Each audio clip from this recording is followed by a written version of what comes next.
नमस्कार दोस्तों इंसान के जीवन में जब जब दुख और संकट की घड़ी आती है तो धर्म ही इंसान को आत्मिक बल प्रदान करता है। इसी बल के बल पर धार्मिक इंसान बड़ी से बड़ी विपत्ति का सामना करते हुए खरे सोने की तरह तपकर बाहर निकलता है।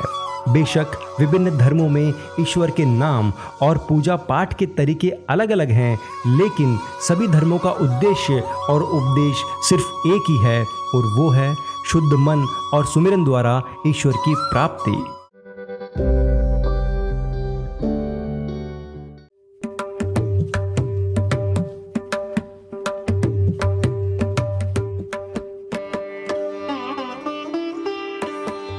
दोस्तों आज की हमारी ये वीडियो बेस्ड है सिख धर्म पे। ये वीडियो पूरी देखने के बाद आपको बहुत सुकून मिलेगा। विश्व के सभी धर्मों में अति आधुनिक और अनूठा है सिख धर्म। यह धर्म सिर्फ एक ईश्वर में आस्था रखता है। सिख नाम संस्कृत के शिष्य शब्द से लिया गया है। सिख धर्म को मानने वाले लोग भारत की कुल आबादी का 2% से भी कम है, लेकिन गतिशीलता और उद्यमशीलता के अपने जन्मजात गुणों के कारण भारत के अलावा 120 देशों में फैले और बसे हुए हैं सिख।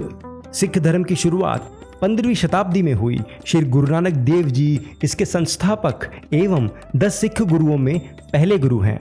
सिख अपने 10 गुरुओं और गुरु ग्रंथ साहब के अलावा अन्य किसी भी व्यक्ति को गुरु नहीं मानता है। सिख धर्म के लोग जात पात, तंत्र मंत्र, शगुन अपशगुन, तिथि मुहूर्त, श्राद्ध आदि में विश्वास नहीं करते हैं। सिख धर्म का मूल सिद्धांत है हमेशा प्रभु का नाम जपो, जीवन व्यवसाय में पूरी मेहनत से काम करो और अपनी कमाई का एक हिस्सा गरीबों तथा जरूरतमंद लोगों के लिए दान करो। गुरु नानक देव जी कहते हैं, जो व्यक्ति परिश्रम करके खाता है और अपनी नेक कमाई का कुछ हिस्सा दूसरों की मदद के लिए निकालता है, वह ईश्वर प्राप्ति के मार्ग को पा लेता है। हर एक सिख के लिए व्यक्तिगत जीवन में गुरु की इस शिक्षा तथा सिद्धांत पर अमल करना आवश्यक है।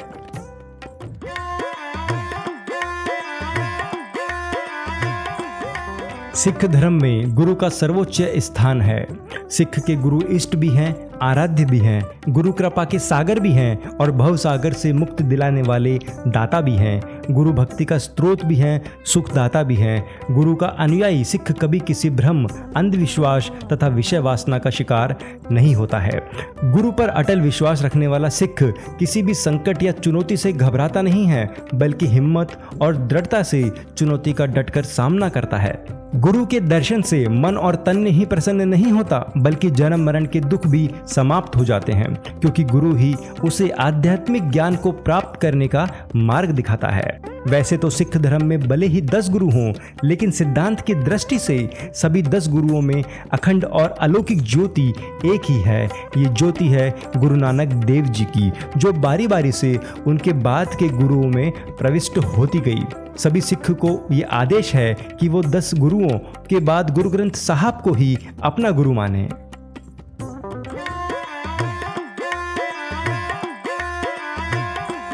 सिख धर्म में गुरुद्वारा सबसे पवित्र स्थान है।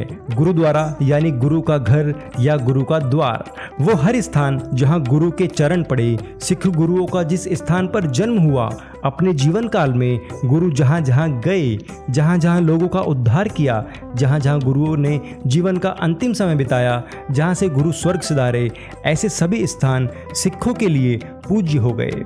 पर उस समय ऐसे स्थानों को गुरुद्वारा नहीं, धर्मशाला कहा जाता था। लेकिन गुरु गोविंद सिंह द्वारा गुरु ग्रंथ साहब को गुरु की पदवी देने के बाद जिस किसी स्थान पर इस पवित्र ग्रंथ की स्थापना हुई, वह स्थान ही गुरुद्वारा कहलाया। और आज हम सब जानते हैं, गुरुद्वारा से तात्पर्य सिखों के उस धार्मिक केंद्र से है जहां गुरु ग्रंथ साहब का प्रकाश होता है। सुबह शाम गुरु ग्रंथ साहब का पाठ कीर्तन होता है।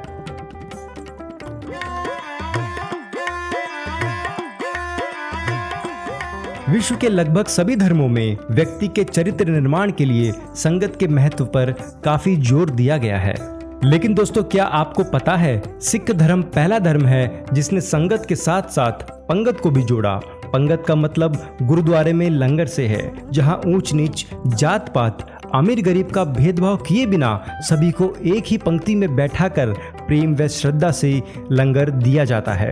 पंगत की आवश्यकता और शुरुआत के पीछे पूरी सामाजिक पृष्ठभूमि है।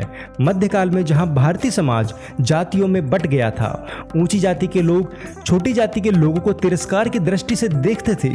उनके साथ खाना खाना तो दूर, उठना बैठना भी उन्हें पसंद नहीं था। इसी भेदभाव को मिटाने के लिए गुरु नानक देव ने संगत के साथ साथ पंगत की क्रांतिकारी परंपरा का शुरुआत किया।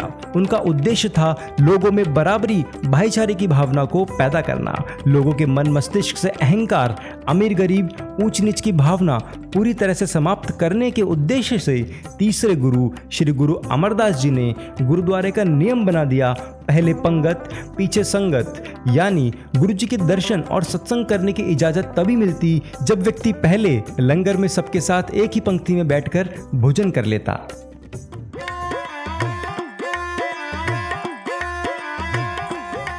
भारत ऋषि मुनियों और तपस्वियों की धरती है। यहाँ वेद, गीता, रामचरितमानस जैसे कई धार्मिक ग्रंथों की रचना हुई। विश्व के सभी प्रमुख धर्म ग्रंथों में सबसे नवीन है गुरु ग्रंथ साहब। गुरु ग्रंथ साहब की रचना के पीछे गुरु अर्जन देव का उद्देश्य संसार की आध्यात्मिक भूख को शांत करना और उनका उद्धार करना था। गुरु ग्रंथ साहब की रचना के लिए गुरु अर्जन देव ने अमृतसर में घने वृक्षों की छाया वाले एकांत क्षेत्र रामसर को चुना। गुरु ग्रंथ साहब में गुरु नानक या अन्य किसी सिख साधु की जीवनी का वर्णन नहीं है, बल्कि इसमें मात्र ईश्वर के नाम सुमिरन का, जन सेवा का वर्णन है। इसमें वर्णन है मानवीय एकता और भाईचारे का।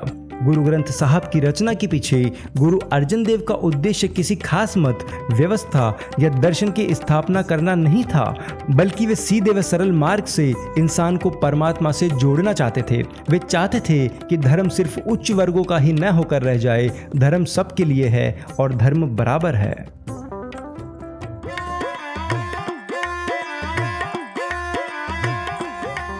दोस्तों, सिख धर्म के 10 गुरु हैं। पहले गुरु नानक देव जी, दूसरे गुरु अंगद देव जी, तीसरे गुरु अमरदास जी, चौथे गुरु रामदास जी, पांचवें गुरु अर्जन देव जी, छठे गुरु हरगोविंद जी, सातवें गुरु हरि राय जी, आठवें गुरु हरिकृष्ण जी और 9वें गुरु हैं गुरु तेग बहादुर जी और 10वें गुरु गोविंद सिंह जी। गुरु ग्रंथ साहब जीवन से जुड़ी और ईश्वर से जोड़ने वाली एक श्रेष्ठ रचना है। इस पवित्र ग्रंथ की वाणी व्यक्ति की आध्यात्मिक प्यास भी बुझाती है और जीवन के हर पक्ष, हर पहलू में उसका मार्गदर्शन भी करती है। गुरु ग्रंथ साहब ज्ञान का विशाल सागर है। व्यक्ति इसमें जितना गहरा उतरता है, सतही जीवन से वह उतना ही ऊपर उठता जाता है। आध्यात्मिक और सामाजिक जीवन के अलावा गुरु ग्रंथ साहब में आर्थिक तथा राजनीतिक पक्ष के बारे में भी भरपूर मार्गदर्शन मिलता है। समाज व्यवस्था के साथ साथ राज व्यवस्था कैसी होनी चाहिए, राजा में क्या क्या गुण होने चाहिए, इसके लिए भी गुरु ग्रंथ साहब में कई उल्लेख हैं। दोस्तों, गुरु नानक देव ने लगभग 500 वर्ष पूर्व ही पवन को गुरु, पानी को पिता एवं धरती को माता का सर्वोच्च सम्मानजनक दर्जा देकर मानव जाति के लिए मानो यह अमर संदेश छोड़ दिया है कि इनका संरक्षण भी तुम्हें वैसे ही करना है जैसे माँ बाप और गुरु का। सिख धर्म में गुरु ग्रंथ साहब कोई साधारण काव्य नहीं है, न ही इसकी वाणी कोई साधारण कविता या गीत है। यह वाणी देवलोक से आई है, जिसे गुरुओं और संतों ने ईश्वर के आदेश पर उच्चरित किया है। कोई भी इंसान चाहे किसी भी धर्म का हो, उसका सबसे बड़ा धर्म है मानवता, जो आपको सिख धर्म में मिलेगी। लंगर से लेकर सेवा तक का हर पहलू सिख धर्म को महान बनाता है। जीवन में एक बार सिख धर्म को जानने की कोशिश अवश्य करनी चाहिए, क्योंकि कुछ अच्छा करने से अगर जीवन निर्मल हो, पवित्र हो, सुखी हो तो वो बेहतर है। दोस्तों, उम्मीद है आज की ये वीडियो आपको ज़रूर पसंद आई होगी और कुछ नया सीखने को आपको ज़रूर मिला होगा। उम्मीद है दोस्तों आपने गौरव जैन मोटिवेशनल चैनल को सब्सक्राइब कर रखा होगा, लेकिन अगर अभी तक आपने चैनल को सब्सक्राइब नहीं किया है तो आप चैनल को सब्सक्राइब करें ताकि और भी न्यू वीडियोस आप तक पहुंचती रहे। जय हिंद, जय भारत।